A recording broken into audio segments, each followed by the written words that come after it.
Hi my dears, ఇక్కడ వింతగా కనబడుతున్న ఈ స్పైడర్ పేరు ట్రాప్ డోర్ స్పైడర్. మన స్థానిక భాషలో దీనిని బూమ్ పాప అంటారు.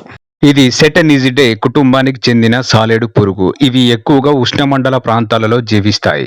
అయితే ప్రపంచవ్యాప్తంగా ఉన్న సాలెడు పురుగులు చెట్లకు కొమ్మలకు ఒక వలలాగా గూడు అల్లుకుంటాయి. కానీ దానికి భిన్నంగా ఈ ట్రాప్ డోర్ స్పైడర్ భూమి లోపల గూడు తయారు చేసుకుంటుంది.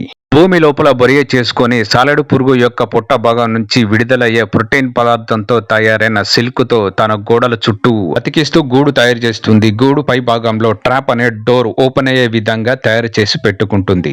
అయితే ఈ గూడు కూడా ఒక వాటర్ ప్రూఫ్ లాగా పనిచేస్తుంది. ఎంత వరదలు వచ్చినా ఈ గూడు తడవదు. తన గూడు పక్క నుంచి ఏదైనా కీటకం వెళ్తున్నప్పుడు ఆ కీటకం యొక్క కాళ్ళ నుంచి వచ్చే ప్రకంపన నుంచి ఏ వైపు వెళ్తుందో కీటకాన్ని గ్రహించి ఒక్కసారిగా పట్టుకొని దాని గూడులోకి తీసుకుని వెళ్తుంది ఈ స్పైడర్.